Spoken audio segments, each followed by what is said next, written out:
ಈ ದುರ್ದೈವನಾದ ದುರ್ಯೋಧನನ್ನು ತಡೆಯುವುದು ಯಾರೂ ಇಲ್ಲವೇ? ನನ್ನ ಹೃದಯದಲ್ಲಿ ಒಂದು ಜ್ವಾಲೆ ಹತ್ತಿ ಉರಿತಿದೆ.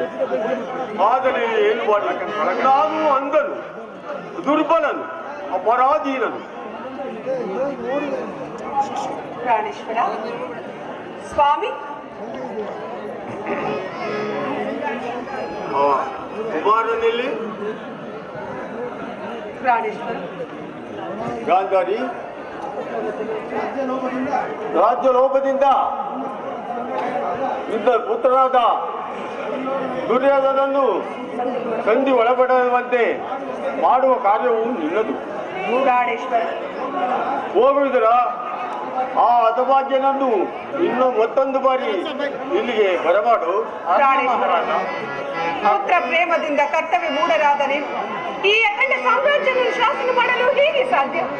ಇಂತಹ ಸಮಯದಲ್ಲಿ ಮುಂದೇನು ಮಾಡಬೇಕೆನ್ನುವುದನ್ನು ಯೋಚಿಸಿ ಸ್ವಾಮಿ. ದುರಾಚಾರಿ ದುರ್ಮಾರ್ಗರಾದ ಆ ದುರ್ಯೋಧನನ ಕೈಯಲ್ಲಿ ರಾಜದಂಡವನ್ನು ಒಪ್ಪಿಸುವುದೇ ಆದರೆ ಅಧರ್ಮಕ್ಕೆ ಆಹ್ವಾನ ಕೊಟ್ಟಂತೆ, ನರಕವನ್ನು ಕೈ ಬೀಸಿ ಕರೆದಂತೆ, ಕುರುವೃದ್ಧರು ಶ್ರೀಕೃಷ್ಣ ಪರಮಾತ್ಮನನ್ನು ಮಾತನ್ನು ಕೇಳುವಂತೆ ಧರ್ಮವನ್ನು ರಕ್ಷಿಸಿದಂತಾಗುವುದು. ನನ್ನ ಮಾತನ್ನು ಕೇಳಿ ವಿಧುರ, ಕುಮಾರನನ್ನು ಕರೆದುಕೊಂಡು ಬಾ.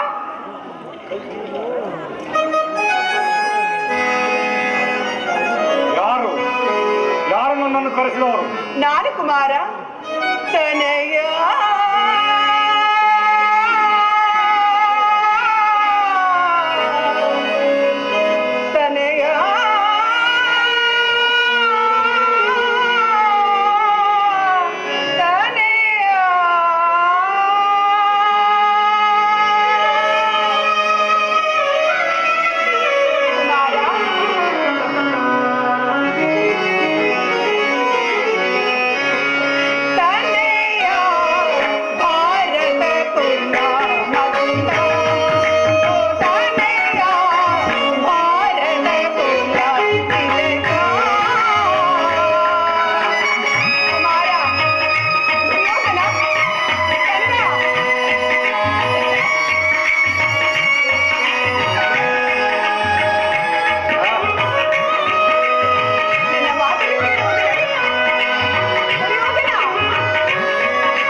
ನನ್ನ ಎದೆ ರಕ್ತವನ್ನು ಬಸಿದು ನಿನ್ನಲ್ಲಿ ಸೆಳೆದಿರುವೆನೆ. ನಿನ್ನ ಕ್ಷೇಮ ಒಂದೇ ಆ ದೇವರಲ್ಲಿ ನನ್ನ ಏಕಮಾತ್ರ ಮುಖ್ಯ. ಕುಮಾರ್, ನನ್ನ ಮಾತನ್ನು ಕೇಳಿ. ತಾಯಿಗಿಂತ ಪವಿತ್ರವಾದ ವಸ್ತು ಮತ್ತಾರೂ ಇಲ್ಲ. ಪಾಂಡವರೊಡನೆ ಸಂಧಿಗೆ ಸಮ್ಮತಿಸಿ ನನ್ನ ಮಾತನ್ನು ಕೇಳು ಕುಮಾರ. ಪುನಃ ಅದೇ ಮಾತು. ನಿನ್ನ ಪುತ್ರನಾಗಿ ನಾನು ಕ್ಷಾತ್ರ ಧರ್ಮವನ್ನು ತ್ಯಜಿಸಲೇ? ಇಲ್ಲ, ಜಗತ್ತೆಲ್ಲವೂ ಪ್ರತಿಭಟಿಸಿದರು ಈ ದುರ್ಯೋಧನನು ಧರ್ಮಚ್ಯುತನಾಗುವುದಿಲ್ಲ. ವಾಸುದೇವ, ಮುಕುಟೇಶ್ವರನ ಮರಣ ಹೋಮ ಚರಮಗೀತೆಯನ್ನು ಆಡುವ ಚಲರಂಗ ಮೊದಲು ಘರ್ಷಿಸುವ ರಣಭುಜವನ್ನು ಜಗತ್ತಿ ನಿಲ್ಲಬಲ್ಲೆಯ? ಕೆಚ್ಚರೆಯ ಕೌರವೇಶ್ವರನ ಹುಟ್ಟು ರೊಚ್ಚಿಗೆಬ್ಬಿಸಿ ಕೆಳಕಿ ಕೇಕೆ ಹಾಕಿ ಪಾಂಡವರ ಸತಿ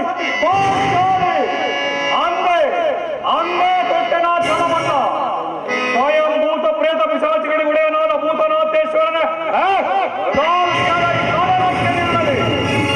ಕಲಯಾಂಕದಿಂದ ಉದ್ಭವಿಸಿದ ಈ ಹಸ್ತಿನಾವತಿ ಸಿಂಹಾಸನ ರಕ್ತದ ಹೊಳೆಯಲ್ಲಿ ಹೋದರೂ ಸರಿಯೇ ಕೆಟ್ಟರೂ ಸರಿಯೇ ಕಟ್ಟ ಕಡೆಯದವರಿಗೆ ಕಾಡಿಗಟ್ಟಲೇಬೇಕೆಂದು ಕಟ್ಟು ಹಿಡಿದ ಈ ಚಟ್ಟಿ ಕೌರವನು ಮಸಾದ ಮಣ್ಣಲ್ಲಿ ಮಣ್ಣಿಡಿದು ಮಣ್ಣಾಗಿ ಹೋದರೂ ಸರಿಯೇ. ಛಲವನ್ನು ಬಿಡೆ, ಕೆಳವನ್ನು ಕೊಡೆ. ಕೆಟ್ಟರೂ ಸರಿಯೇ ಎಳೆಗೆಳದೆ ಬಿಟ್ಟು ಕೊಡಲು ಗುರು ಭೂಮಿಯನ.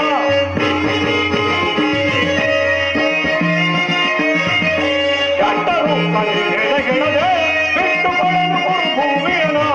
ಅಡ್ಡ ಹಾಸದಿಂದ ಬಿಡವ ಕಟ್ಟಿ ಕಟ್ಟಿ ಬೆರೆದ ವಾಯು ಕುಲವ.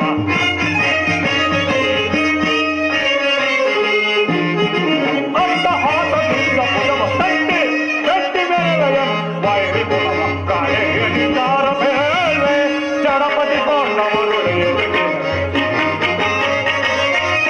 ಕಾಳೆಯನಿದ್ದಾರ ಬೇಳೆ ಜಡಪತಿ ಪಾಂಡವರು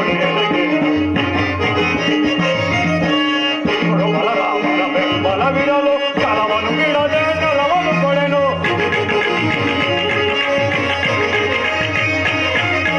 ಗುರು ಬಲರಾಮನ ಬೆಂಬಲವಿರಲು ಕಲವನ್ನು ಬಿಡದೆ ನೆಲವನ್ನು ಕೊಡೆನು.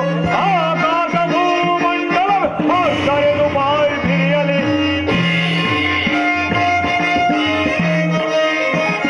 ಆಕಾಶ ಭೂಮಂಡಲ ಕರೆದು ಬಾಯಿ ಬಿರಿಯಲಿ. ರಾಜ್ಯವನ್ನು ಬಯಸುವವರು ಎಲ್ಲರೂ ಯುದ್ಧವನ್ನು ಮಾಡಿ ಗೆದ್ದು ಪಡೆಯಲಿ.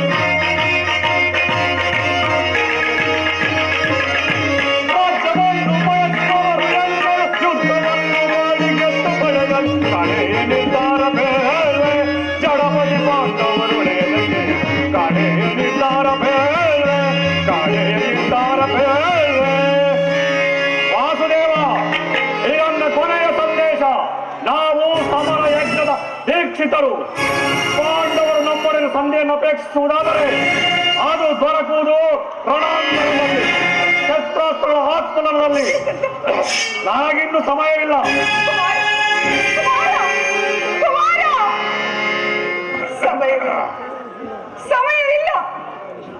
ಹಸಿದ ಬೇಟೆ ನಾಯಿಯಂತೆ ಮೃತ್ಯುವು ಮನುಷ್ಯನ ಬೆನ್ನತ್ತಿರುವಾಗ ಆ ಮನುಷ್ಯನಿಗೆ ಧರ್ಮಾಚರಣೆಗೆ ಮೇಲೆ ಹತವಾಗಿ ಕುಮಾರ, ನೀನು ನಾಶವನ್ನು ಹೊಂದುವೆ. ನಿನ್ನ ಜೊತೆ ಕುರುಕುಲವೇ ನಾಶವಾಗಿ ಹೋಗು. ಇದನ್ನು ನೋಡುತ್ತಾ ಸದಾ ಕಣ್ಣೀರಿನಲ್ಲಿ ಕೈ ತೊಳೆಯುವುದು ಈ ರುದ್ರಡಿಯಲ್ಲಿ ಬರೆದಿರುವೆಯ ಪರಮಾತ್ಮ.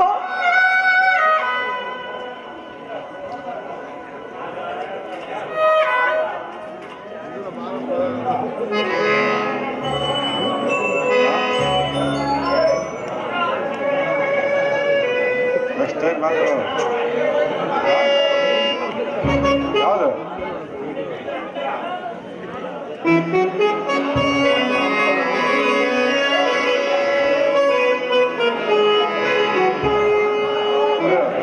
ಬರ್ಬೇಕಲ್ಲ, ಎಲ್ಲಿ ವಿದುರ? ಅನರ್ಥವಾಯಿತು, ಅನರ್ಥವಾಯಿತು. ವಾಸುದೇವ, ಆ ದುರಾತ್ಮರು ನಿಮ್ಮನ್ನು ಬಂಧಿಸಲು ತಂತ್ರ ಹೂಡಿರುವರು. ಅಸಂಭವ. ನಾನು ದೂತನನ್ನು ಬಂಧಿಸುವುದು ರಾಜನೀತಿಗೆ ವಿರುದ್ಧ.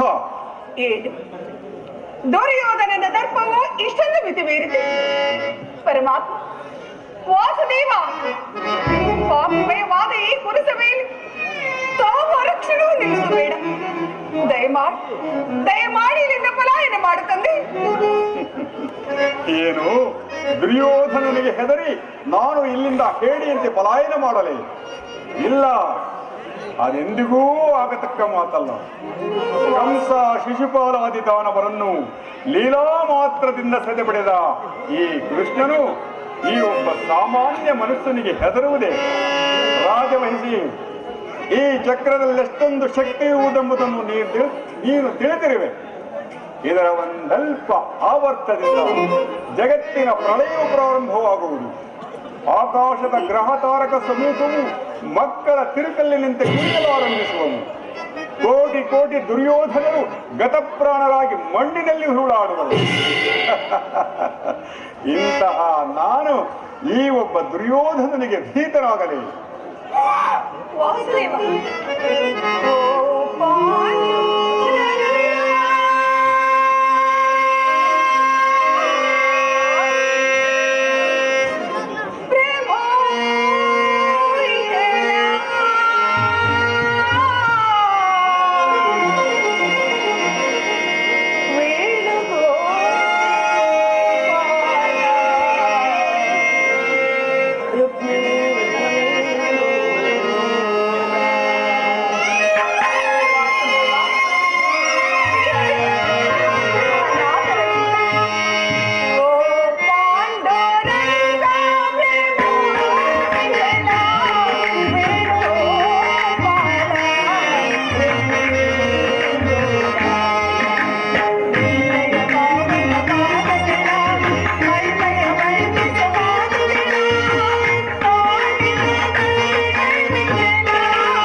ಜಗತ್ ರಕ್ಷಕನಿಗೆ ಪರಾಪಕ್ಷದ ಪರಾಜಯವೇ? ಗದಚಕ್ರಪಾಣಿಗೆ ವಿರೋಧಿಗಳ ಚಿಂತೆಗೆ ಭಯಕ್ಕಾಗಿ ನಾನು ಹೇಳುತ್ತಿಲ್ಲ ತಂದೆ. ನನ್ನೆದುರಿನಲ್ಲಿ ನನ್ನ ಗುರುವಿನ ಅವಹೇಳವನ್ನು ನಾನು ಹೇಗೆ ಸಹಿಸಲು? ಅದು ನನ್ನ ಕುಲಗಾರ ಪುತ್ರರಿಂದ. ಹೇ ದೇವ, ನೀನೆಷ್ಟೇ ಆಗಲಿ ಭಕ್ತರ ಪರಾಧೀನನಲ್ಲವೇ? ಈ ಭಕ್ತರ ಪ್ರಾರ್ಥನೆಯನ್ನು ಮನ್ನಿಸಿ ದಯಮಾಡಿ ಇಲ್ಲಿಂದ ಪಲಾಯನ ಮಾಡುತ್ತಂದೆ. ಹೇಳು ತಾಯಿ, ಇಂದು ನಿನ್ನ ಸಲುವಾಗಿ ನಾನು ಇಲ್ಲಿಂದ ಹೇಡಿಯಂತೆ ಓಡುವೆನು. ನಾನು ಯಾವ ಮಹತ್ತರ ಆಶೋತ್ತರದಿಂದ ಇಲ್ಲಿಗೆ ಬಂದನೋ ಅದು ದೀಪವನ್ನು ಮುಟ್ಟಿದ ಪತಂಗದಂತೆ, ಬಿರುಗಾಳಿಗೆ ಸಿಕ್ಕಿದ ಹುಲ್ಲುಕಟ್ಟಿಯಂತೆ ಕ್ಷಣ ಮಾತ್ರದಲ್ಲಿ ನಷ್ಟವಾಯಿತು. ದುರ್ಯೋಧನನನ್ನು ಪ್ರಿಯಬಂಧುವೆಂದು ಆಲಂಗಿಸಲು ಬಂದರು. ಆದರವನ ಔನ್ನತ್ಯವು ನನ್ನ ಗೆಳೆತನದ ವರದ ಹಸ್ತವನ್ನು ವೈರಿಯ ವಜ್ರಮುಷ್ಟಿಯನ್ನಾಗಿ ಮಾರ್ಪಡಿಸಿದೆ. ಈ ರಾಜಸಭೆಯ ಶಾಂತ ವಾತಾವರಣದಿಂದ ನನ್ನ ಹೃದಯದ ಶಾಂತಿ ಕಪೋತವು ರೆಕ್ಕೆಗಳು ಹುಟ್ಟಿ ಹಾರುವ ಮೊದಲೇ ದುರ್ಮರಣಕ್ಕೀಡಾಯಿತು. ಆಸೆಯಿಂದ ಬಂದು ನಿರಾಶನಾಗಿ ಹೋಗುವೆನು. ಆದರೂ ಚಿಂತಿಲ್ಲ ರಾಜಮಹಿಷಿ, ಇಂದು ನಿನ್ನ ಸಲುವಾಗಿ ನಾನು ಇಲ್ಲಿಂದ ಹೇಡಿಯಂತೆ ಪಲಾಯನ ಮಾಡುವೆನು. ಆಗಬಹುದು ಪರಮಾತ್ಮ. ಇನ್ನೆಲ್ಲಿ ಪಲಾಯನ? ಬಂಧಿಸಿ ಕೃಷ್ಣನನ್ನು ಹಗ್ಗಗೊಂಡ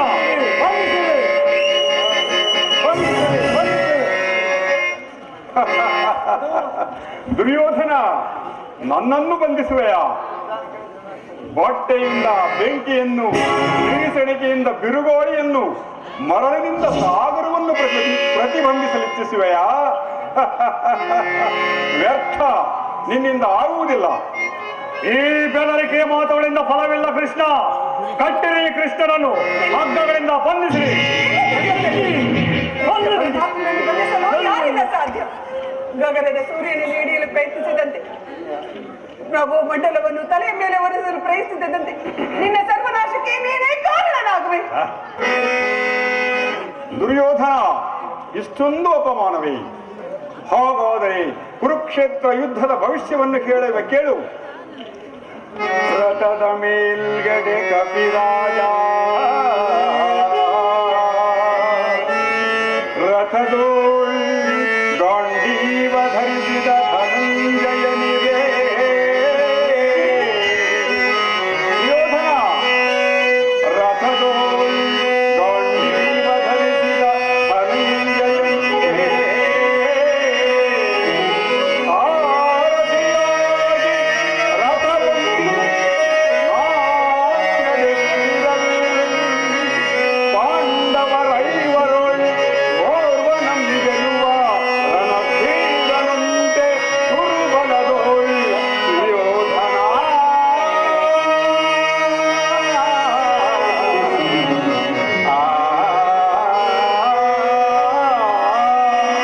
ಈಗ ಬಂದಿದ್ದೀರಿ, ನನ್ನನ್ನು ಬಂಧಿಸಿರಿ.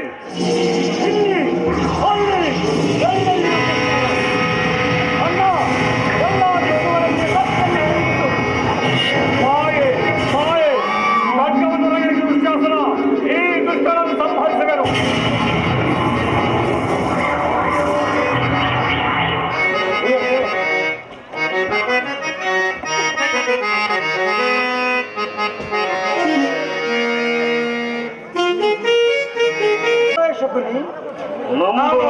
ನಂಬುವುದಿಲ್ಲ. ನಂಬುವಂಗ ರಾಜ. ಕರ್ಣನ ಉದಾರ ಹೃದಯವನ್ನು ತಿಳಿದ ಕೌರವರು ನಿರ್ಭಯದಿಂದ ಆ ರೀತಿ ನಡೆಯುವುದರಲ್ಲಿ ಆಶ್ಚರ್ಯವೇ. ದುರ್ಯೋಧನನಲ್ಲಿ ನಿನಗಿರುವ ಸ್ನೇಹ ಮತ್ತು ರಾಜಪುಷ್ಟಿಯ ಭರವಸೆಯಿಂದ ನಿನ್ನ ವಿಚಾರದಲ್ಲಿ ಅವರು ಕುವಾಚ್ಯ ಶಬ್ದಗಳನ್ನಾಡಲು ಹಿಂಜರಿಯುತ್ತಿಲ್ಲ. ದುರ್ಯೋಧನು ಎಲ್ಲವನ್ನೂ ನೋಡಿದರೂ ಕಾಣದವನಂತ ಸುಮ್ಮನಿದ್ದನು. ಕರ್ಣ, ನಿನ್ನನ್ನು ನೋಡಿದರೆ ನನಗೆಷ್ಟೊಂದು ದುಃಖ ಗೊತ್ತೇ. ಸ್ನೇಹದಲ್ಲಿ ವಂಚನೆ, ನಿಜವಾಗಿಯೂ ನನ್ನ ರಕ್ತವು ಏನು ನಡೆಯಿತು? ಮರಮಾಚದೆ ಹೇಳು. ಕೃಷ್ಣನು ರಾಜಸಭೆಯಿಂದ ಹೊರಗೆ ಹೋದ ಕೂಡಲೇ ಮೂರ್ಛಿತನಾಗಿದ್ದ ದುರ್ಯೋಧನನು ಎಚ್ಚೆತ್ತನು. ಅವನಾಗ ಹಸಿದ ಹೆಬ್ಬುಲಿಯಂತೆ ಆರ್ಭಟಿಸುತ್ತ ಭೀಷ್ಮ ದ್ರೋಣಾದಿಗಳನ್ನು ಪಾಂಡವರ ಪಕ್ಷದವರೆಂದು ನಿಂದಿಸಿದನು. ಕಡೆಗೆ ಪಾಂಡವರೊಡನೆ ಯುದ್ಧಕ್ಕೆ ಸಿದ್ಧರಾಗುವಂತೆ ಸಮಸ್ತ ಸಾಮಂತರಿಗೂ ಆಜ್ಞೆ ಮಾಡಿದನು ಮತ್ತು ಕರ್ಣನಿಗೆ ಸೇನಾಧಿಪತಿಯ ಪಟ್ಟವನ್ನು ಕಟ್ಟಬೇಕೆಂಬ ತನ್ನಿಚ್ಛೆಯನ್ನು ಪ್ರಕಟವಾಗಿ ಹೇಳಿದನು. ಎಲ್ಲವೂ ನಿಶ್ಚಿತವಾದಂತೆಯೇ ಆಗ ಭೀಷ್ಮನು ಆ ಕುರುಪಿತ ಮಹಾನು ಏನು ಹೇಳಿದನು? ಅಸೂಯೆಯಿಂದ ಆ ರೀತಿ ಹೇಳಿಲ್ಲವ ಕರ್ಣ.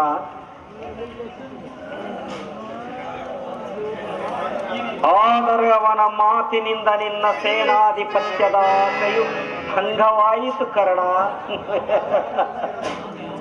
ಶಕುನಿ, ನಾನು ಯಾವಾಗಲೂ ಸೇನಾಧಿಪತ್ಯಕ್ಕೆ ಆಶಿಸಿದವನಲ್ಲ. ಆದರೆ ದುರ್ಯೋಧನಿಗೆ ನನ್ನಲ್ಲಿದ್ದ ವಿಶ್ವಾಸವನ್ನು ಚಲಿಸುವಂತೆ ಮಾಡಿದವರು ಯಾರು?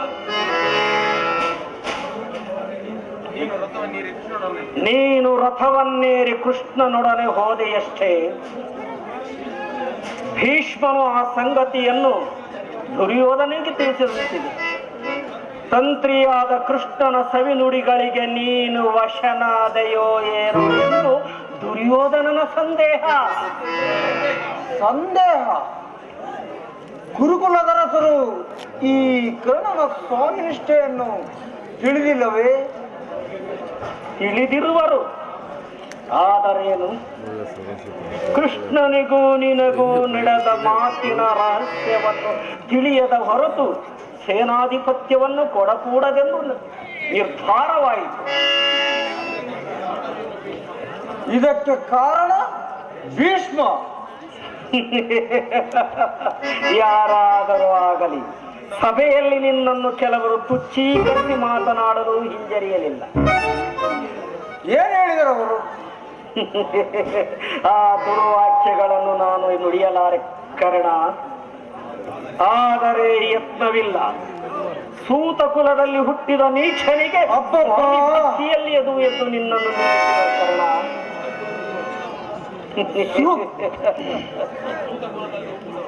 ಸೂತ ಕುಲದಲ್ಲಿ ಹುಟ್ಟಿದವರು ರಾಜಭಕ್ತರಾಗಬಾರದೆ?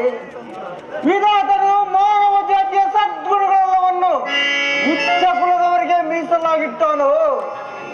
ಶಕುನಿ, ಈ ಅವಮಾನವನ್ನು ನಾನು ಎಷ್ಟು ಸಹಿಸಿಕೊಳ್ಳಲಿ? ಚಿಕ್ಕಂದಿನಲ್ಲಿ ಹುಡುಗರು ನನ್ನನ್ನು ಸೂತ ಪುತ್ರನೆಂದು ನನ್ನ ಸಂಗಡ ಆಡುತ್ತಿರಲಿಲ್ಲ. ನನ್ನನ್ನು ಮುಟ್ಟುವುದೇ ದೋಷವೆಂದು ತಿಳಿದಿದ್ದರು.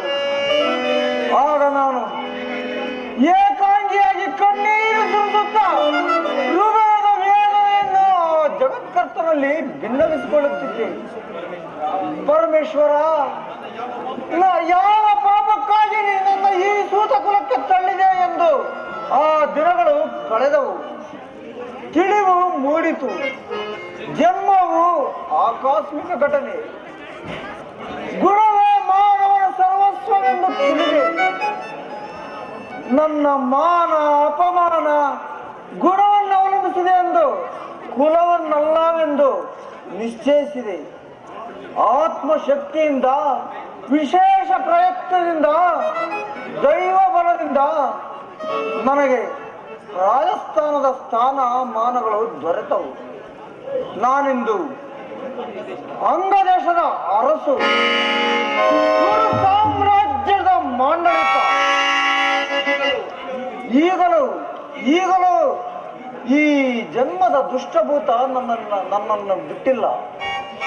ಪ್ರತಿಷ್ಠಾಪನರಾದ ಆರ್ಯರು ಈ ಸಕಲ್ಪಿತ ಮರ್ಯಾದೆಯನ್ನು ಹೊರತು ಈ ಭಾರತಕ್ಕೆ ನಿಸ್ತಾರವಿಲ್ಲ. ಸ್ಥಿರರಾಗು ಕರ್ಣ. ದುರ್ಯೋಧನ ನಿನ್ನ ಅವಿವ್ಯಾಜ ಸ್ನೇಹವನ್ನು ನಿರಾಕರಿಸುವುದರ ಪ್ರತೀಕಾರ ನಿನ್ನ ಕೈಯಲ್ಲಿರುವುದು. ಭೀಷ್ಮನು ಯುದ್ಧದಲ್ಲಿ ಪರಾಜಿತನಾಗುವವರೆಗೂ ಶಸ್ತ್ರಾಧಾರಣ ಮಾಡುವುದಿಲ್ಲವೆಂದು ನೀನು ಶಪಥ ಮಾಡು. ಆಗ ಕೌರವರು ತಿಳಿಯಲಿ ಕರ್ಣನಾಸ್ತ್ರ ಕೌಶಲ್ಯದ ಅಭಾವವು ಎಂತಹ ಅರ್ಥಕಾರಿ ಎಂಬುದನ್ನು.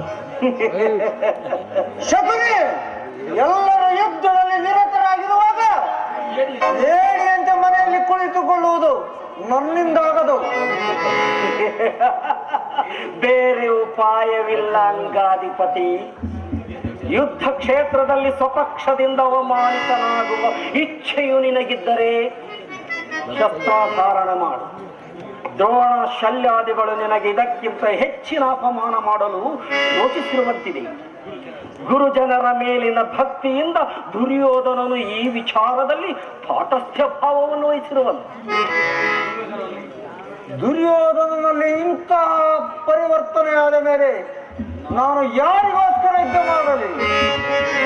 ಸರಿಯಾಗಿ ಹೇಳಿದೆ ಶಕುನಿ.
ಶಪಥವೇನು ಪ್ರಾಣಸಖ? ನಾನು ನಿನಗಾಗಿ ಎಲ್ಲೆಲ್ಲಿಯೂ ಹುಡುಕಿದೆನು. ಬಂದು ಎಷ್ಟು ಹೊತ್ತಾಯಿತು?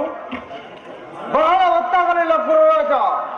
ಆದರೆ ನಾನು ಒಂದು ಕ್ಷಣವೂ ಇಲ್ಲಿ ನಿಲ್ಲುವ ಪ್ರಯತ್ನ ಪುನಃ ನೋಡುವೆ. ಆಗ ಶಪಥವೇನೆಂಬುದು ನೀನೇ ತಿಳಿಯುವೆ. ನಿಲ್ಲು ಕರ್ಣ, ನಿನಗೊಂದು ಸಂತೋಷದ ಸುದ್ದಿ ಇರುವುದು. ಕ್ಷಮಿಸು ಮಿತ್ರ. ಆರ್ಯರ ಮಧ್ಯೆ ಪದದಳಿತರಾಗಿ ಪಶುಗಳಂತೆ ಜೀವಿಸುವ ಈ ಸೂತ ಕುಲದವರಿಗೆ ಸಂತೋಷದ ಸುದ್ದಿಯಲ್ಲಿ ಶಕುನಿ, ಇದೇನು ಕರ್ಣನ ರೀತಿಯೇ ಬೇರೆ ಆಗಿದೆ. ಬಹುವಾಗಿ ಯೋಚಿಸಿ ಕೊನೆಗೆ ಕರ್ಣನನ್ನು ಸೇನಾಧ್ಯಕ್ಷನನ್ನಾಗಿ ಮಾಡಬೇಕೆಂದು ನಿರ್ಧರಿಸಿದನು. ಅದನ್ನು ತಿಳಿಸುವುದಕ್ಕಾಗಿಯೇ ನಾನು ಇಲ್ಲಿಗೆ ಬಂದದ್ದು. ಇದೇನು ಪರಿಹಾಸ ಕರ್ಣನಿಗೆ ಸೇನಾಧಿಪತ್ಯ? ಇದೇನು ಪರಿಹಾಸ್ಯವೇ ಕೌರವೇಶ್ವರ? ಅದೇಕೆ? ಕರ್ಣನು ವೀರಪುರುಷನಲ್ಲವೇ? ಇರಬಹುದು. ಆದರೆ ಅವನನ್ನು ಸೇನಾಧಿಪತಿಯನ್ನಾಗಿ ಮಾಡುವುದರಿಂದ ಎಷ್ಟು ಜನರ ಅಪಮಾನವಾಗುವುದೆಂದು ನೀನು ಯೋಚಿಸಿದೆಯಾ? ಭಾರ್ಗವ ವಿಜಯಾದ ಭೀಷ್ಮ, ದ್ರೋಣ, ಅಶ್ವತ್ಥಾಮ, ಶಲ್ಯ, ಕೃತವರ್ಮ ಇವರೇ ಮುಂತಾದ ಉತ್ತಮ ವರ್ಣದ ಮಹಾರಥಿಕರನ್ನು ಬಿಟ್ಟು ಸೂತ ಕುಲದ ಕರ್ಣನಿಗೆ ಸೇನಾಧಿಪತ್ಯ.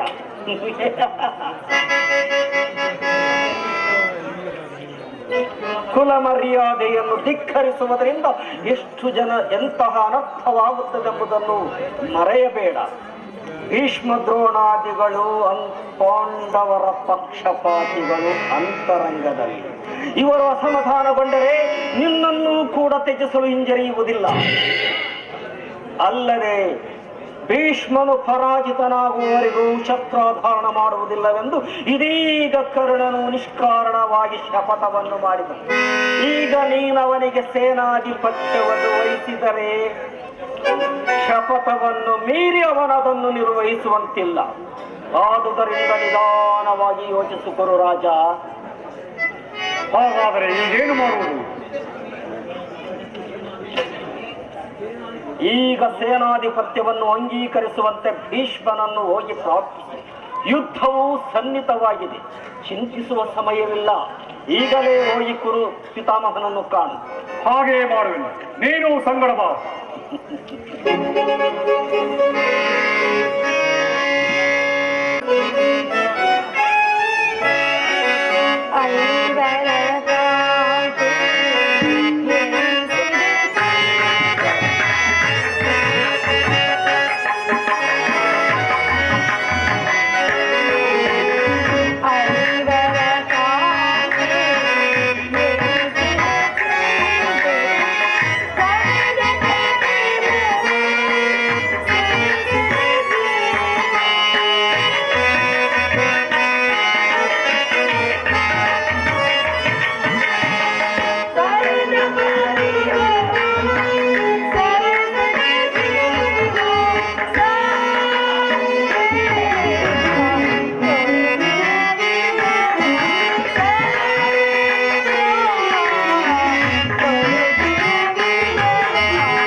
ಆತ್ಮೀಯ ಸಜ್ಜನರಿಂದ ಪರಿತ್ಯಜಿಸಲ್ಪಟ್ಟಿರುವೆ. ನನ್ನ ಕೈ ಹಿಡಿದ ಪತಿಗಳಾದರು ನನ್ನನ್ನು ಭೋಗ್ಯ ವಸ್ತುವಿನಂತೆ ದ್ಯೋತದಲ್ಲಿ ಪಣವಾಗಿಟ್ಟು ಸೋತರು. ಸರ್ವರ ಸಮಕ್ಷಮ ಆ ರಾಜಸಭೆಯಲ್ಲಿ ದುರ್ಳ ದುಶ್ಯಾಸನದಿಂದ ಅಪಮಾನಿತಳಾದೆನು.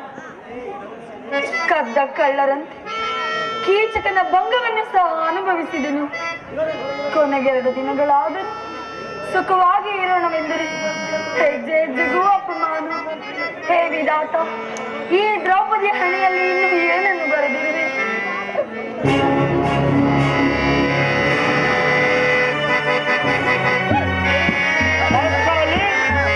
ಪಾಂಚಾಲಿ, ಇವಳೇಕೆ ಈ ರೀತಿ ಚಿಂತಮಗ್ನಳಾಗಿರುವಳು? ಪ್ರಿಯತಮೆ ಪ್ರಿಯತಮೆ, ಏನಾಯಿತು? ಇಲ್ಲೋ ನಿಷ್ಕರ್ಣವಾಗಿ ಹೇಳುತ್ತಿರುವಲ್ಲ, ಏಕೆ?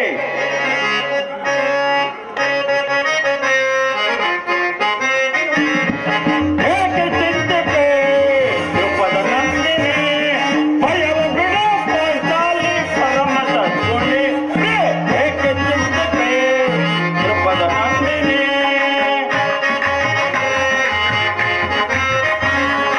ಏಕೆ ಚಿಂತಿತೆ ರೂಪದ ನಂದಿನಿ? ಭಯವ ಬಿಡು ಪಾಂಚಾಲಿ ಪರಮ ಸದ್ಗುಣಿ. ಏಕೆ ಚಿಂತಿತೆ ರೂಪದ ನಂದಿನಿ? ದುರದಿ ದುರೋಳ್ ಕುಲಪತಿಯ ತೊಡೆ ಮುರಿದು ಮುದ ತರುವೆ. ದುರದಿ ದುರೋಳ್ ಕುಲಪತಿಯ ತೊಡೆ ಮುರಿದು ಮುದ ತರುವೆ. ದುರ್ಮದ ರವನನ್ನು ವಧಿಸದ ಬಿಡರನದಳು. ದುರ್ಮದ ರವನನ್ನು ವಧಿಸದ ಬಿಡರನದಳು. ತೊಡೆ ತಟ್ಟಿ ಕುಡಿ ಪುಟ್ಟಿ ಎದೆ ಮೆಟ್ಟಿ ಮೆರವೆನೆ. ತೊಡೆ ತಟ್ಟಿ ಕುಡಿ ಪುಟ್ಟಿ ಎದೆ ಮೆಟ್ಟಿ ಮೆರವೆನೆ. ಏಕೆ ಚಿಂತಿತೆ ರೂಪದ ನಂದಿನಿ? ಭಯವ ಬಿಡು ಪಾಂಚಾಲಿ ಪರಮ ಸದ್ಗುಣಿ. ಏಕೆ ಚಿಂತಿತೆ ರೂಪದ ನಂದಿನಿ?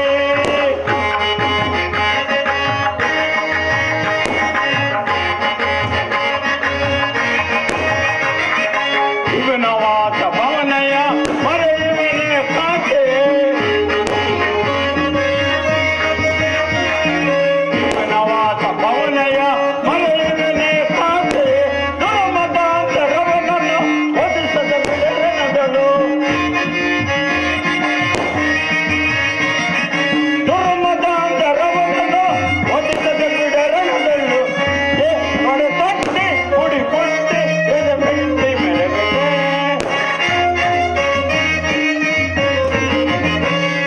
ತೊಡೆ ತಟ್ಟಿ ಕುಡಿ ಪುಟ್ಟಿ ಎದೆ ಮೆಟ್ಟಿ ಮೆರವೆನೆ. ಏಕೆ ಚಿಂತಿತೆ ರೂಪದ ನಂದಿನಿ? ಭಯವ ಬಿಡು ಪಾಂಚಾಲಿ ಪರಮ ಸದ್ಗುಣಿ. ಏಕೆ ಚಿಂತಿತೆ ರೂಪದ ನಂದಿನಿ?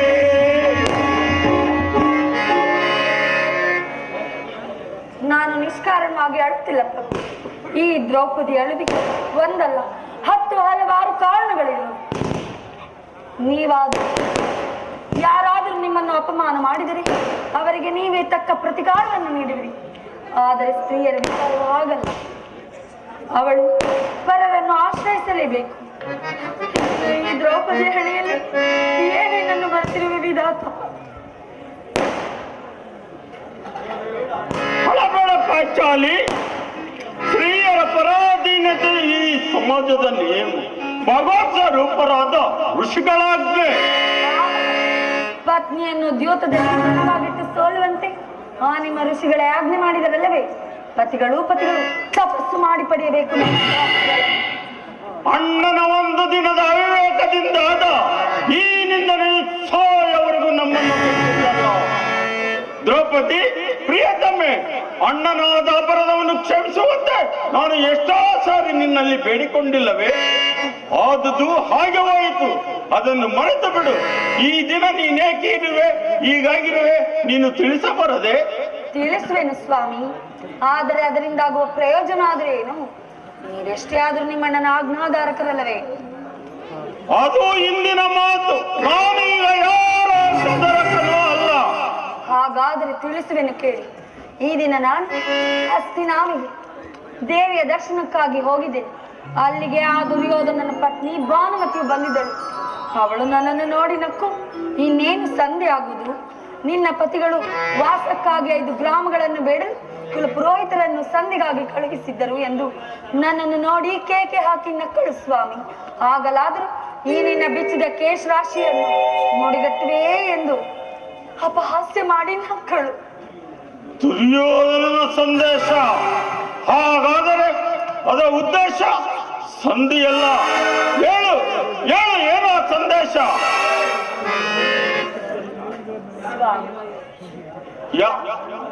ಯಾರು ಯಾರ ರಾಯಭಾರಕ್ಕೆ ಹೋಗಿರುವರು? ಮತ್ತಾರು ಸ್ವಾಮಿ, ಅಣ್ಣನಾದ ಶ್ರೀಕೃಷ್ಣ ಪರಮಾತ್ಮ. ಗೋಪಾಂಗನೆಯರ ವಿಲಾಸ ವಿಮ್ರಣಗಳಲ್ಲಿ ಮಗ್ನನಾದ ಆ ಯದುಪತಿ ಯುದ್ಧವನ್ನು ಮರೆಯುವುದು ಸಹಜ.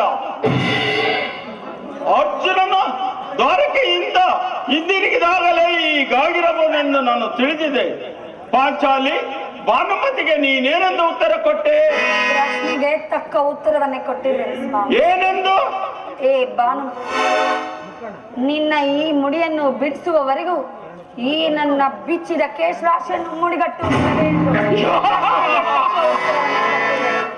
ಚಮತ್ಕಾರ ಉತ್ತರ ಬಾಬು. ಪಾಂಚಾಲಿ, ನೀನು ನಮ್ಮ ಸಂಕಟ ಕದನ ಮಾಡುವುದರಲ್ಲೇ ನಿನ್ನ ಚತುರತೆಯನ್ನು ಮುಗಿಸಿದೆ ಎಂದು ನಾನು ತಿಳಿದಿದ್ದೆ.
ಪ್ರಿಯಾ, ಬನ್ನಿ.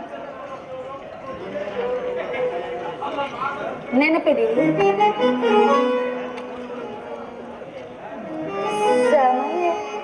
ಸ್ವಾಮಿ, ಹಿಂದೆ ನೆನಪಿದೆಯೇ? ಈ ನನ್ನ ಬಿಚ್ಚಿದ ಕೇಶರಾಶಿಯನ್ನು ನೋಡಿ ಗುರುಕುಲಾಂತಕ ಕಾಳರಾತ್ರಿ ಎಂದು ಸಂಬೋಧಿಸಿದೆ ಮತ್ತು ಇನ್ನು ಏನನ್ನೋ ಹೇಳಿದಿರಿ. ಪುನಃ ನನ್ನ ಬಾಯಿಂದ ಪ್ರತಿಜ್ಞಾವಾಕ್ಯಗಳನ್ನು ಕೇಳಲು ಅಪೇಕ್ಷೆ ಪಾಂಚಾಲಿ.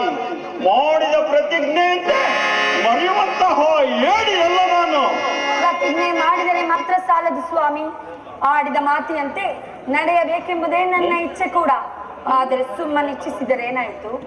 ನೀವು ಎಷ್ಟೇ ಆದ್ರೂ ನಿಮ್ಮಣ್ಣನ ಆಜ್ಞಾಧಾರಕರಲ್ಲವೇ? ನನ್ನನ್ನು ಕೆರಳಿಸಬೇಡ ಪಾಂಚಾಲಿ. ನಾನು ಈಗ ಯಾರ ಸಂದೇಹನಲ್ಲ. ಈ ಸಂಧಿಯ ಪ್ರಸ್ತಾಪದಲ್ಲಿ ನೀನು ಆತನನ್ನು ಕಾಯ್ದಿದ್ದೆ. ನೀನು ಇದ್ದವನ ಆತುರನನ್ನು ನಿರೀಕ್ಷಿಸಿದ್ದೇನೆ. ಧರ್ಮಪಾರಾಯಣನಾದ ಯುಧಿಷ್ಠನು, ದುರ್ಯೋಧನನು ಇಂತಹ ಅಪರಾಧಗಳನ್ನು ಕ್ಷಮಿಸಬಹುದೇ? ಆದರೆ ನಾನು ಕ್ಷಮಿಸುವುದಿಲ್ಲ.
ಭೀಮಸೇನನು ಸಂಧಿಯ ಪ್ರಸ್ತಾಪವನ್ನು ತಿಳಿದು ಕೆರಳಿದ ಸಿಂಹದಂತೆ ಗರ್ಜಿಸುತ್ತಿದ್ದಾನೆ. ಅವನನ್ನು ಸಮಾಧಾನಪಡಿಸಲು ನಿನ್ನ ಹೊರತು ಮತ್ತಾರಿಗೂ ಸಾಧ್ಯವಿಲ್ಲವಣ್ಣ. ಈ ಸಾರಿ ಅವನ ಕೋಪಕ್ಕೆ ದ್ರೌಪದಿಯು ಕಾರಣವೆಂದು ತೋರುವುದು.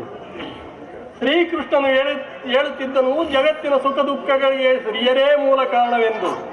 ಅರ್ಜುನ, ಕೌರವರೊಡನೆ ಯುದ್ಧಕ್ಕಿಂತ ಈ ನನ್ನ ಸಹೋದರನ ಕೋಪವನ್ನು ಶಮನ ಮಾಡುವುದೇ ನನಗೆ ದುಸ್ಸಾಧ್ಯವಾಗಿದೆ. ಭೀಮಸೇನ, ಇದೇನು ನನ್ನಲ್ಲಿ ಕೋಪವೇ ತಮ್ಮ? ಪಾಂಚಾಲಿ, ಅಣ್ಣನೇ ಕೈಗೆ ಸಿಕ್ಕಾಗಿರುವನು, ಸಮಾಚಾರವೇನು? ಏಕೆ ಈ ನನ್ನ ಬಿರುಗುವುದರಲ್ಲಿ ನಿಮ್ಮ ಪ್ರಶ್ನೆಗೆ ತಕ್ಕ ಉತ್ತರವನ್ನು ಕೊಡುತ್ತಿಲ್ಲವೇ? ಅಗ್ರಜ, ಸರಿಯಾಗಿ ಬಂದೆ. ನನಗ್ಯಾರಲ್ಲಿಯೂ ಕೋಪವಿಲ್ಲ. ಅರ್ಜುನನ ಮುಖದಿಂದ ನಿಮಗೊಂದು ಮಾತನ್ನು ತಿಳಿಸಬೇಕಾಯಿತು. ಅದನ್ನು ನಿಮ್ಮಿಬ್ಬರ ಸಮ್ಮುಖದಲ್ಲಿ ಈಗಲೇ ಹೇಳಿಬಿಡುವೆನು. ಈ ಸಂಧಿಯ ಪ್ರಸ್ತಾಪವು ನಿಮಗೆ ಉಚಿತವಾಗಿ ಕಾಣಬಹುದೇ? ಅರ್ಜುನನು ಅನುಮೋದಿಸಬಹುದೇ? ನಕುಲ ಸಾಧವರು ಸುಮ್ಮನಿರಬಹುದೇ? ಆದರೆ ಈ ದೌರ್ಜನ್ಯವನ್ನು ನಾನು ಕೌರವರ ಮನೆ ಬಾಗಿಲಿನಲ್ಲಿ ಸಂಧಿಯಾಚನೆ ಮಾಡಲು ಪಾಂಡುರಾಜೇಂದ್ರನನ್ನು ನಮ್ಮನ್ನು ಪುತ್ರನಾಗಿಯೇ ಪಡೆಯಲಿಲ್ಲವೇ? ಆ ಅಪಮಾನವು ನನಗೆ ಸಹ್ಯವಾಗಬಹುದೇ? ಆದರೆ ಇನ್ನೊಂದು ಗಳಿಗೆಯೂ ನನ್ನಿಂದ ಸಹಿಸಲಾರೆ. ಯುದ್ಧಕ್ಕಾಗಿ ನಿಮ್ಮ ಅನುಮತಿಯನ್ನಾಗಲಿ ಅರ್ಜುನನ ಸಹಾಯನಾಗಲಿ ನಾನಿನ್ನೂ ಅಪೇಕ್ಷಿಸುವುದಿಲ್ಲ. ನಾನು ನನ್ನ ಪ್ರತಿಜ್ಞೆಯಂತೆ ನಡೆಯುವೆನು. ನಿಲ್ಲು ಪ್ರಿಯ ಸಹೋದರ, ನಿನ್ನ ಕೋಪವನ್ನು ತಡೆಯುವ ಶಕ್ತಿ ನಮ್ಮಲ್ಲಿಲ್ಲ. ಕೋಪ ಮಾಡಬೇಡ ಅಣ್ಣ. ಅಗ್ರಜನು ನಮಗಿಂತ ಹಿರಿಯನು. ಅವನ ಇಷ್ಟಕ್ಕೆ ವಿರುದ್ಧವಾಗಿ ಯುದ್ಧವನ್ನು ಮಾಡುವುದು ಅನುಚಿತ. ಏನು ಹೇಳುವೆ ಪಾಂಚಾಲಿ? ಸ್ವಾಮಿ, ಧರ್ಮ ಧರ್ಮವೆಂದು ಧರ್ಮವನ್ನು ಮರೆಯುವುದು ಕ್ಷತ್ರಿಯ ಧರ್ಮಕ್ಕೆ ಉಚಿತವೆನಿಸುತ್ತಲ್ಲವೇ? ಅರ್ಜುನನು ಅಲ್ಲ ಇವ್ರದ್ದು. ಪಾಂಚಾಲಿ, ಯುದ್ಧದಂತೆ ಶಾಂತಿ ರಕ್ಷಣೆಯು ಕ್ಷತ್ರಿಯರ ಕರ್ತವ್ಯ. ಯುದ್ಧವು ಎಂತಹ ಘೋರ ಕರ್ಮ ಎಂಬುದನ್ನು ನೀನು ತಿಳಿದಿಲ್ಲ ಪಾಂಚಾಲಿ. ನಾವು ಅಭಿಮಾನಕ್ಕೆ ವಶರಾಗಿ ಯುದ್ಧವನ್ನು ಪ್ರಾರಂಭಿಸಿದರೆ ಮುಂದೆ ನಮ್ಮ ಅವಿಚಾರಕ್ಕಾಗಿ ದುಃಖಿಸಬೇಕಾಗುವುದು. ಅದಕ್ಕಾಗಿಯೇ ಸಂಧಿಗೆ ನಾನು ಇಷ್ಟೊಂದು ಪ್ರಯತ್ನಿಸುತ್ತಿದ್ದೇನೆ ಪಾಂಚಾಲಿ. ರಾಜೇಂದ್ರ, ಸಂಧಿಗಾಗಿ ದೌಮ್ಯನನ್ನು ಕಳುಹಿಸಿ ಅಪಮಾನ ಹೊಂದಿದೆ. ಕುಲ ಪುರೋಹಿತರನ್ನು ಸಂಧಿಗಾಗಿ ಕಳುಹಿಸಿದು ಇದು ಮದುವೆಯ ಔತಣ ಕೂಟವಲ್ಲವೆಂಬ ಪರಿಜ್ಞಾನವು ನಿಮಗಿಲ್ಲದಾಯಿತನ. ಆದರೆ ನನ್ನ ಚಿಂತೆ ಅದಲ್ಲ. ಆ ದುರ್ಯೋಧನನು ನಿಮಗೆ ತಕ್ಕ ಉತ್ತರವನ್ನೇ ಕೊಟ್ಟಿರುವನು. ಆದರೆ ಈ ಬಾರಿ ಅಣ್ಣನಾದ ಶ್ರೀಕೃಷ್ಣನು ಸಹ ಚಿಂತೆಗೀಡಾಯ್ತಲ್ಲ, ಅವನು ಸಹ ಅಪಮಾನಕ್ಕೀಡು ಮಾಡಿದಿರಲ್ಲ ಎಂಬುದೇ ನನ್ನ ಚಿಂತೆ. ಏನಿ ಕೋಲಾಹಲ, ಏನಿ ಕೋಲಾಹಲ.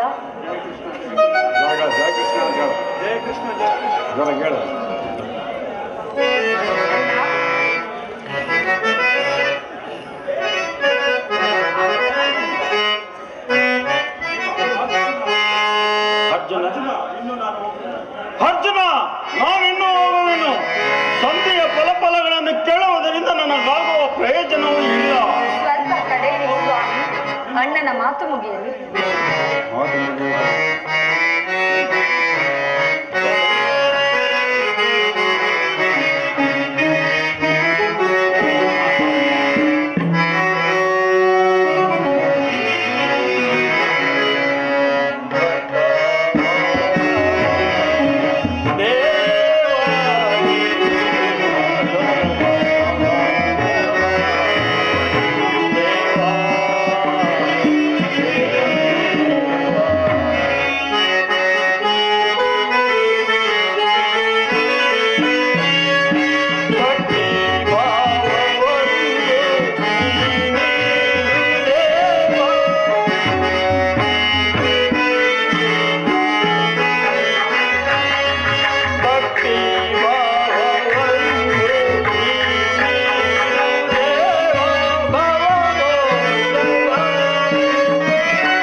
ಸ್ವೀಕರಿಸು. ವಿಜಯಶಾಲಿಯಾದ ಧರ್ಮನಂದನ. ಅರ್ಜುನ, ನಾನಿನ್ನೂ ಹೋಗುವೆನು. ಸಂಧಿಯ ಫಲಫಲಗಳನ್ನು ಕೇಳುವುದರಿಂದ ನನಗಾಗುವ ಪ್ರಯೋಜನವೂ ಇಲ್ಲ.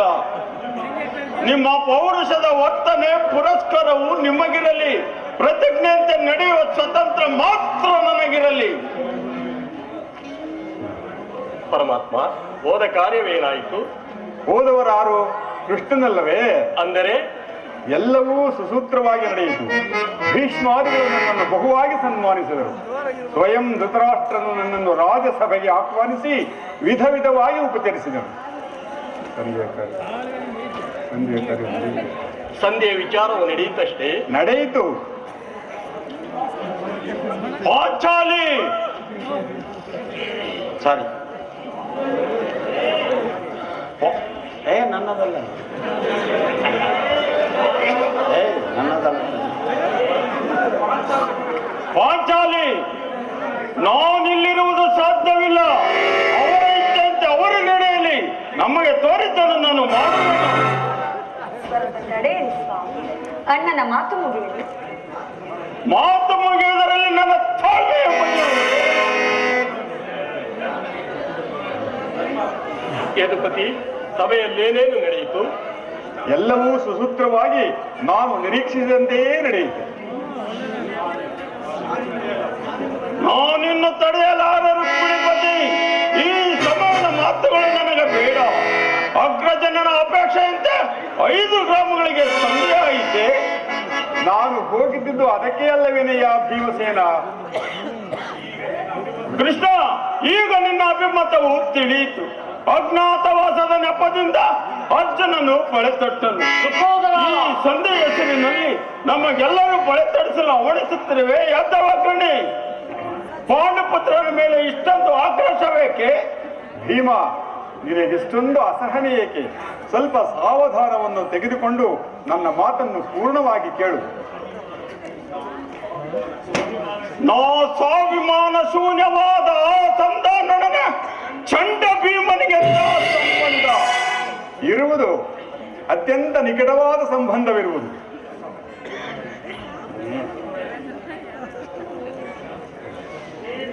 ಪರಮಾತ್ಮ, ಮುಂದೇನಾಯಿತು?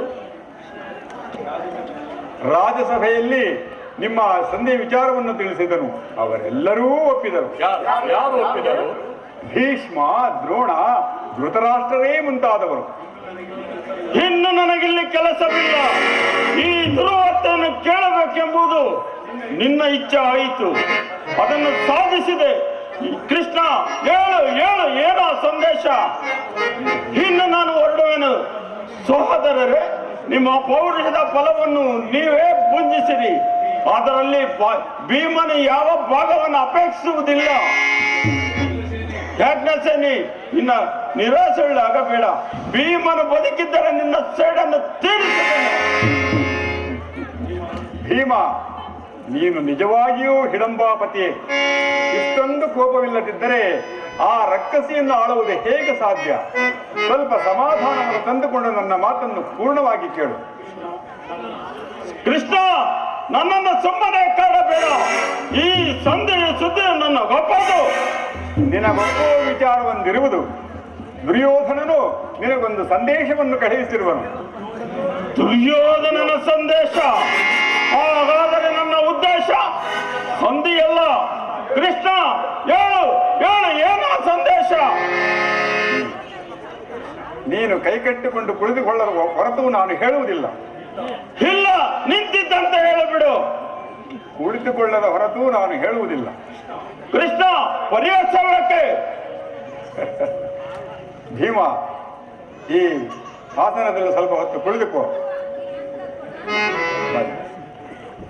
ಇಲ್ಲಿ ಕುಳಿತುಕೋ.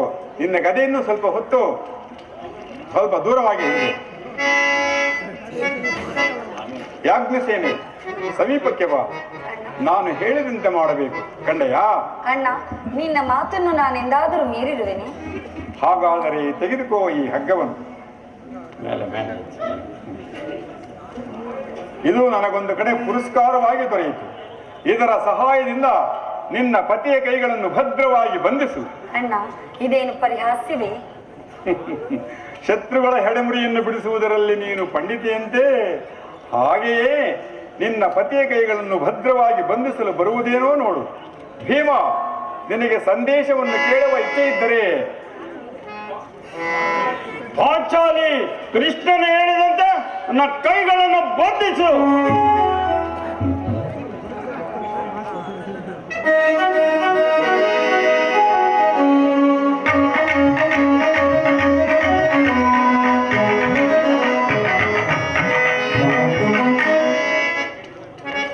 ಅಬ್ಬಾ, ಈಗ ಸಮಾಧಾನವಾಯಿತು. ಈಗ ಕೇಳಿರಿ ಎಲ್ಲರೂ. ಭೀಮ, ಯಾಜ್ಞಸೇನೆ, ಧರ್ಮನಂದನ, ಕಿರೀಟಿ, ಎಲ್ಲರೂ ಕೇಳಿರಿ ನನ್ನ ಸಂದೇಶವನ್ನು. ಈ ದಿನ ಭೀಮನನ್ನು ಬಂಧಿಸಿರುವ ಈ ಹಗ್ಗವು ರಾಜಸಭೆಯಲ್ಲಿ ನನ್ನ ಅಂಗಾಂಗಗಳನ್ನು ಬಂಧಿಸಲು ಮಾಡಿದವರು ಏನು ಹೇಳಿದ ಕೃಷ್ಣ? ಈ ಹಗ್ಗದಿಂದ ನನ್ನನ್ನು ಬಂಧಿಸಿ ಎಳೆಸಿದರೆ ಯಾವ ದುರಾತ್ಮರು? ದುರಭಿಮಾನಿಯಾದ ದುರ್ಯೋಧನನು ಆಜ್ಞೆ ಮಾಡಿದನು. ದುರಾಚಾರಿಯಾದ ಅವನ ತಮ್ಮ ದುಶ್ಯಾಸನನ್ನು ನಡೆಸಿದನು. ಇಂತಹ ಕಾರ್ಯವು ಮತ್ತಾರಿಗೆ ಸಾಧ್ಯ? ಯಜ್ಞಸೇನಿ, ನನ್ನ ಕೈಗಳನ್ನು ಬಿಚ್ಚು. ಈ ನೀಚ ಕೃತ್ಯದಿಂದ ಈ ದುರ್ಯೋಧನನ ದುರಾಭಿಮಾನವು ಶಿಖರವನ್ನು ಮುಟ್ಟುತ್ತಾ ನಮ್ಮ ಪ್ರೀತಿಯ ಬಾಂಧವರಾದ ಕೃಷ್ಣನ ಯಾದವಗ್ರಣಿಯನ್ನು, ಪಾಂಡವರ ರಾಯಭಾರಿಯನ್ನು, ಈ ಕುನ್ನಿ ಕೌರವರ ಈ ರೀತಿ ಅಪಮಾನ ಪಡಿಸಿದರೆ ಅಗ್ರಜ, ಧನಂಜಯ, ಇದಕ್ಕೆ ನಿಮ್ಮ ಉತ್ತರವೇನು? ಎಷ್ಟು ಮಾತ್ರವಲ್ಲ, ದುರ್ಯೋಧನನು ಸಂಧಾನಕ್ಕೆ ಕೊಟ್ಟ ಉತ್ತರವನ್ನು ಕೇಳಿರಿ. 5 ಮಾರು ಭೂಮಿಯನ್ನು ಕೊಡಲು ಅವನು ಇಚ್ಛಿಸಲಿಲ್ಲ. ನೀವು ಸಂಧಿಯನ್ನು ಅಪೇಕ್ಷಿಸುವುದಾದರೆ ಅದು ರಣಾಂಗಣದಲ್ಲಿ ಶಸ್ತ್ರಾಸ್ತ್ರಗಳ ಆಸ್ಥಾನದಲ್ಲಿ ದೊರಕುವುದಂತೆ.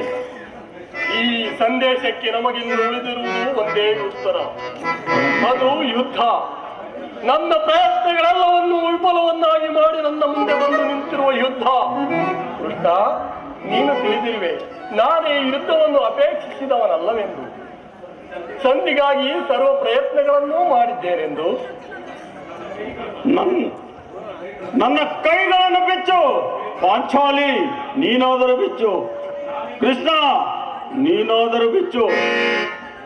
ಧನಂಜಯ, ಅಗ್ರಜ, ಎಲ್ಲರೂ ಕೇಳಿರಿ ನನ್ನ ಪ್ರತಿಜ್ಞೆಯನ್ನು. ಎಲ್ಲರೂ ಕೇಳಿರಿ ನನ್ನ ಪ್ರತಿಜ್ಞೆ. ಆ ದಿನ ದುರ್ಯೋಧನನ ಒಡ್ಡೋಲಗದಲ್ಲಿ ನಾವು ಈ ಶ್ರೌರ್ಯದ ಪರಮಾವಧಿಯನ್ನು ಮುಟ್ಟಿದಾಗ ದುಶ್ಯಾಸನದಿಂದ ಅಪಮಾನ ಹೊಂದಿ ಕಣ್ಣೀರಿಡುತ್ತಾ ಮುಕ್ತಕೇಶರನಾಗಿ ಪಾಂಡು ಪದ್ಧತಿಯನ್ನು ರೂಪುಗೊಂಡಂತ ನಿಂತಿದ್ದ ಆ ಪಾಂಚಾಲ ರಾಜ, ನನ್ನ ಕೈಗಳನ್ನು ಬಿಚ್ಚು, ಇಲ್ಲವಾದರೆ ನಾನು ಬಿಚ್ಚಿಕೊಳ್ಳುತ್ತೇನೆ. ಜೈ!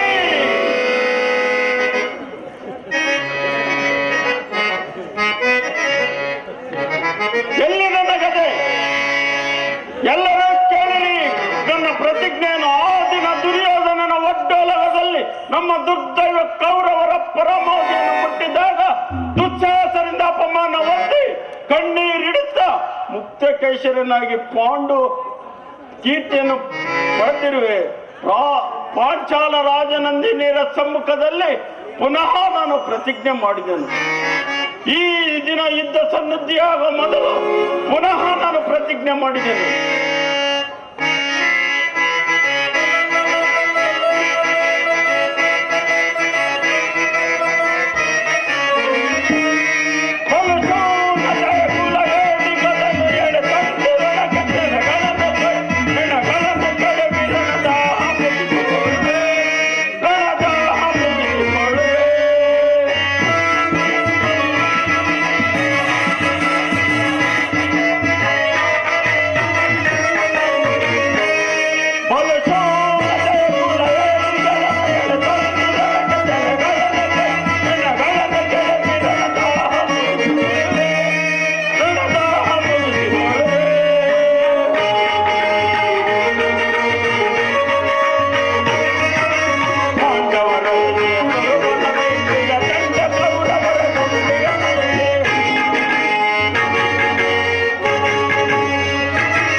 ಕೃಷ್ಣನು ಹೇಳಿದ ಸ್ಥಾನವಿದೆ. ಅಲ್ಲಿ ನಿನ್ನ ಜನ್ಮದ ರಹಸ್ಯವನ್ನು ಅವನು ತಿಳಿವೆ ಎಂದು ಅವನು ಹೇಳಿದನು. ಆ ರಹಸ್ಯವೇನು ದೇವ? ಭಗವಾನ್ ಭಾಸ್ಕರ ನಿನ್ನ ಜ್ವಲಂತ ಪ್ರಭೆಯಿಂದ ಸೃಷ್ಟಿಯ ಮೊದಲಿನಿಂದ ಜಗತ್ತನ್ನೇ ಬೆಳಗುತ್ತಿರುವೆ. ನೀನ ರಹಸ್ಯವನ್ನು ಖಂಡಿತವಾಗಿಯೂ ತಿಳಿದಿರಬೇಕು. ಸಂದೇಹದ ಅಂಧಕಾರದಿಂದ ನನ್ನನ್ನು ಉದ್ಧರಿಸು ದೇವ, ಉದ್ಧರಿಸು.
ಕುಮಾರ ಕಂದ, ನೀನು ಯಾರು ತಾಯಿ? ನನ್ನ ಏಕಾಗ್ರತೆಯನ್ನು ಏಕೆ ಭಂಗಪಡಿಸಿದೆ? ಕರ್ಣ, ನೀನು ಪೂಜಿಸುತ್ತಿರುವ ಸರ್ವ ಸಾಕ್ಷಿ ಆ ಸೂರ್ಯದೇವನ ಜ್ವಲಾಂತ ಪ್ರಮೆಯು ಮೊದಲು ತೋರಿಸಿದ ಸ್ತ್ರೀ ನಾನು. ನೀನು ಏನು ಹೇಳಿದೆ ತಾಯಿ? ನನಗೆ ತಿಳಿಯದು. ಆದರೆ ನಿನ್ನ ಕಣ್ಣುಗಳಲ್ಲಿನ ಕರುಣಾ ದೃಷ್ಟಿಯು ಪ್ರಾತಃ ಸೂರ್ಯನ ಕಿರಣಗಳಂತೆ ನನ್ನ ಮನಸ್ಸಿನ ಹಿಮವನ್ನು ಕರಗಿಸುತ್ತಿದೆ. ನಿನ್ನ ಧ್ವನಿಯು ನನ್ನ ಅಂತರಾಳದಲ್ಲಿ ನೆಲೆಗೊಂಡು ಹೋಗಿದ್ದ ನನ್ನ ಚಿಕ್ಕಂದಿನ ನೆನಪುಗಳು ಚೇತರಿಸುತ್ತಿದೆ. ತಾಯಿ ನೀನು ಯಾರು? ನಮ್ಮಿರುವರ ಸಂಬಂಧವೇನು ತಾಯಿ? ನೀನು ನನ್ನ ರಹಸ್ಯವನ್ನು ತಿಳಿಸಬಲ್ಲೆಯ? ಈ ನಿರ್ಭಾಗ್ಯಳಾದ ನನ್ನನ್ನು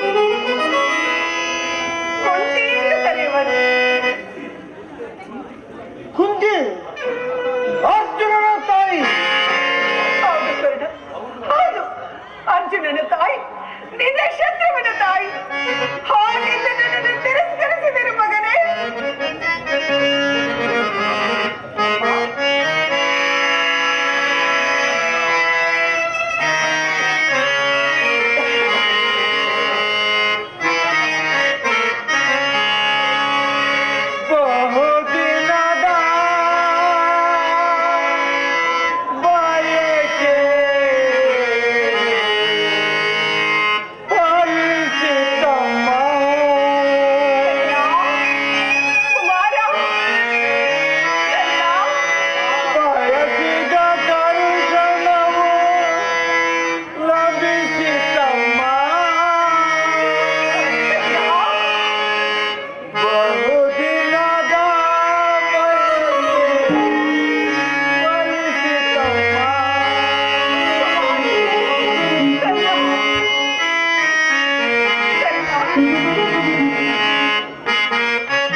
ರಾಜಮಾತೆ, ನೀನು ಏಕಾಂಗಿಯಾಗಿ ಈ ಗಂಗಾ ತೀರಕ್ಕೆ ಏಕೆ ಬಂದಿದ್ದೀಯ? ಕರ್ಣ, ನಿನ್ನಲ್ಲಿ ನನ್ನದೊಂದು ಭಿಕ್ಷೆ ಇರುವುದು ಕಂದ. ನಿನ್ನ ಅಭಿಷ್ಟವೇನು ತಾಯಿ? ಕ್ಷಾತ್ರ ಧರ್ಮಕ್ಕೆ ವಿರುದ್ಧವಾಗಿರುವ ಏನನ್ನಾದರೂ ಕೇಳುತ್ತಾಯಿ. ಆನಂದದಿಂದ ನಿನ್ನ ಅಡಿದೇವರುಗಳಲ್ಲಿ ಅರ್ಪಿಸುವಮ್ಮ. ನಾನು ನಿನ್ನನ್ನು ಕರೆದುಕೊಂಡು ಹೋಗಲು ಬಂದಿರುವೆನು ಕಂದ. ನನ್ನನ್ನು ಕರೆದುಕೊಂಡು ಹೋಗುವುದು ಎಲ್ಲಿಗೆ ತಾಯಿ? ನನ್ನ ಹೃದಯ ಪೀಠಕ್ಕೆ. ನನ್ನ ಹೃದಯವು ಸದಾ ನಿನ್ನನ್ನೇ ಸ್ವಾಗತಿಸುತ್ತಿರುವುದು ಕಂದ. 5 ಜನ ವೀರಪುತ್ರರನ್ನು ಪಡೆದ ಭಾಗ್ಯವತಿದ್ದೇನೆ.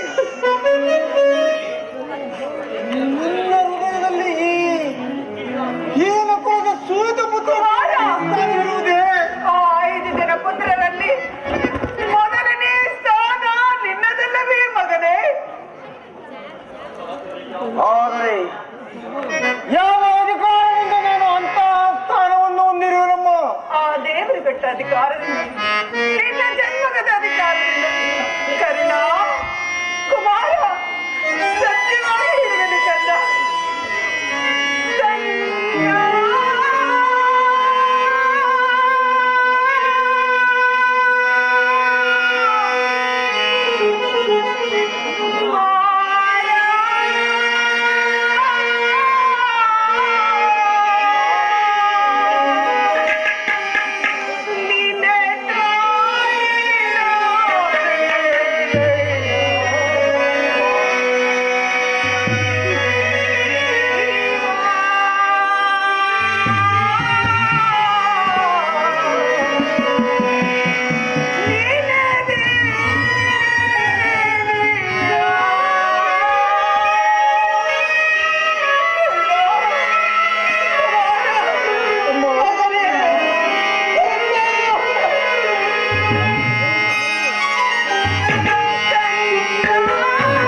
ಇದೇನು ಕನಸೇ ದೇವ? ಎತ್ತ ತಾಯಿಂದ ತಿಳಿಸಲ್ಪಟ್ಟವನಾಗಿ ನಾನು ಅತಿರಥನಿಗೆ ಗಂಗಾಜಲದಲ್ಲಿ ಸಿಕ್ಕಿದ್ದೇನೆಂದು ಜನರು ಹೇಳುತ್ತಿದ್ದರು. ಕಳೆದು ಹೋದ ನನ್ನ ತಾಯಿಯು ಕೆಲವು ವೇಳೆ ಕನಸಿನಲ್ಲಿ ಔಕುಂಠಾನುಮತಿಯಾಗಿ ನನಗೆ ಕಾಣಿಸಿಕೊಳ್ಳುತ್ತಿದ್ದಳು. ಪರದೆಯನ್ನು ಕಿತ್ತು ಮುಖವನ್ನು ನೋಡುವುದರೊಳಗಾಗಿ ನನಗೆ ಎಚ್ಚರವಾಗುತ್ತಿತ್ತು. ಈ ದಿನ ಕನಸಿನ ಮಾಯಾ ರೂಪವು ಮೂರ್ತಿ ಹೊತ್ತಾಗಿ ನನ್ನ ಕಣ್ಣುಗಳ ಮುಂದೆ ನಿಂತಿರುವುದೇ ಅಥವಾ ನಾನು ಎಚ್ಚರದಲ್ಲಿ ಕನಸು ಕಾಣುತ್ತಿರುವೆನೆ? ನೋಡು ದೇವಿ, ಸಂಜೆ ಕಳೆದು ഇരുಳಿನ ನಸುಮುಸುಕಿನಿಂದ ಕೂಡಿದ ಗಂಗೆಯ ಆಚಿನ ದಡದಲ್ಲಿ ನಿನ್ನ ಮಕ್ಕಳ ಸೈನ್ಯ ಶಿಬಿರವು ಸಾವಿರಾರು ದೀಪಗಳಿಂದ ಬೆಳಗುತ್ತಿದೆ. ಈ ಪಾರ್ಶ್ವದಲ್ಲಿ ಕೌರವರ ಅಸಂಖ್ಯಾತ ದೀಪರಾಜೆಯು ಶೋಭಿಸುತ್ತಿದೆ. ನಾಳೆ ಪ್ರಾತಃ ಕಾಲ ಪ್ರಾರಂಭವಾಗುವ ಕುರುಕ್ಷೇತ್ರ ಮಹಾಯುದ್ಧದಲ್ಲಿ ಈ ಉಭಯ ಸೈನ್ಯಗಳು ಹೋರಾಡಬೇಕು. ಆದರೆ ಯುದ್ಧದ ಇಂದಿನ ರಾತ್ರಿ ನನ್ನ ಶತ್ರುವಾದ ಅರ್ಜುನನ ತಾಯಿಯು ನನ್ನ ಬಳಿಗೆ ಬಂದು ದೀನಾವಾಣಿಯಿಂದ ನನ್ನ ಮನಸ್ಸಿನ ಪ್ರಸಕ್ತ ಮಾತೃ ಪ್ರೇಮವನ್ನು ಎಚ್ಚರಿಸುತ್ತಿದ್ದಳು. ನನ್ನ ಹೃದಯವು ಅವಳ ಕರುಣಾ ದೃಷ್ಟಿಯಿಂದ ಚೇತನ ಹೊಂದಿ ನನ್ನ ಪಾಂಡುಪುತ್ರರನ್ನು ಆಲಂಗಿಸಲು ತವಕಿಸುತ್ತಿರುವುದಮ್ಮ. ಹಾಗಾದರೆ ತಡಬೇಕೆ? ನನ್ನ ಸಂಗಡ ಹಾಗಾದರೆ ಬರುವೆನು ತಾಯಿ, ಬರುವೆನು. ಸೂಜಿಗಳನ್ನು ಕಂಡ ಕಬ್ಬಿಣದ ತುಂಡಿನಂತೆ ನಿನ್ನ ಆತ್ಮವು ನನ್ನನ್ನು ನಿನ್ನ ಕಡೆಗೆ ಸೆಳೆಯುತ್ತಿರುತ್ತಮ್ಮ. ನಾನು ಆನಂದದಿಂದ ನಿನ್ನ ಸಂಗಡ ಬರುವೆನಮ್ಮ. ಆದರೆ ನನ್ನನ್ನು ಎಲ್ಲಿಗೆ ಕರೆದುಕೊಂಡು ಹೋಗುವೆ ತಾಯಿ? ಪಾಂಡವರ ಶಿಬಿರದ ದೀಪಗಳು ಸದಾ ನಿನ್ನನ್ನೇ ಸ್ವಾಗತಿಸುತ್ತಿರುವುದು ಕುಮಾರ. ಅಮ್ಮ, ನಾನು ಅಲ್ಲಿ ನನ್ನ ತಾಯಿಯನ್ನು ಕಳೆದುಕೊಂಡು ಹೋಗುವ ತಾಯಿಯನ್ನು ಪುನಃ ಪಡೆಯುವೆ, ಸತ್ಯವಾಗಿ ಪಡೆಯುವೆ, ಆನಂದದಿಂದ ಪಡೆಯುವೆ, ಖಂಡಿತವಾಗಿಯೂ ಪಡೆಯುವೆ.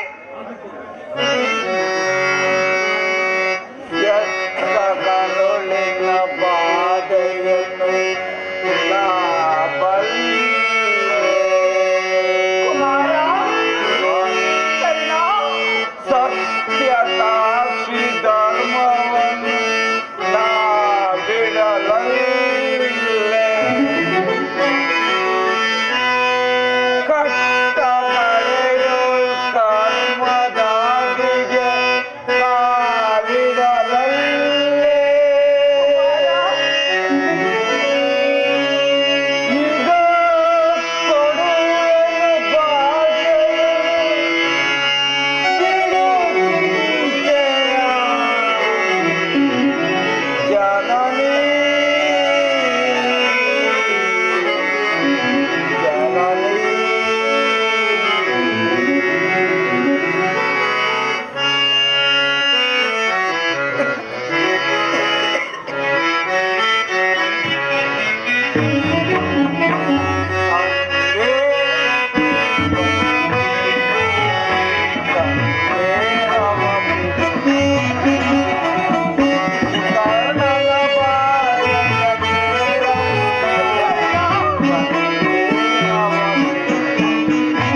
ಹಾಗಿದ್ದರೆ ನೀನು ನನ್ನನ್ನು ತ್ಯಜಿಸಿದೆಯೇಕೆ ತಾಯಿ? ಕುಮಾರ, ಪಾಂಡು ವಂಶದ ಮಹಾವೃಕ್ಷದಿಂದ ನನ್ನನ್ನು ಕಿತ್ತು ಅಪಮಾನದ ವಿರುದ್ಧ ಕ್ಷೇತ್ರದಲ್ಲಿ ವಿಭಿನ್ನ ಸಭಾಂಗಣದಲ್ಲಿ ಬಿಟ್ಟಿಯೇಕೆ ತಾಯಿ? ಕರ್ಣಾರ್ಜುನರ ಸೋದರ ಸ್ನೇಹವನ್ನು ನಾಶ ಮಾಡಿ ಅವರಿರುವ ಮಧ್ಯದಲ್ಲಿ ಈ ದ್ವೇಷದ ಕಮರಿಯನ್ನೇಕೆ ಸುಟ್ಟಿದೆಯೇ ತಾಯಿ? ಕಮರಿಯನ್ನೇಕೆ ಸುಟ್ಟಿದೆಯೇ ತಾಯಿ? ಏಕೆ ಮಾತನಾಡುವುದಿಲ್ಲ? ನೋಡು ನೋಡು ತಾಯಿ, ಈ ಗಂಭೀರ ಅಂಧಕಾರವು ಭೂಮಿಯನ್ನು ಆವರಿಸುವಂತೆ ನಿನ್ನ ಲಜ್ಜೆಯು ನನ್ನ ಜೀವನವನ್ನೇ ಅಂಧಕಾರಮಯವಾಗಿ ಮಾಡಿದೆ ತಾಯಿ. ನೀನು ಹೀಗೆ ತಾಯಿ, ನನಗೆ ಉತ್ತರ ಕೊಡುವ ಇಷ್ಟವಿಲ್ಲವೇ? ಹೋಗಲು ಬಿಡು. ನನ್ನ ಪ್ರಶ್ನೆಯು ನಿರುತ್ತರವಾಗಿಯೇ ಉಳಿಯಲಿ ತಾಯಿ.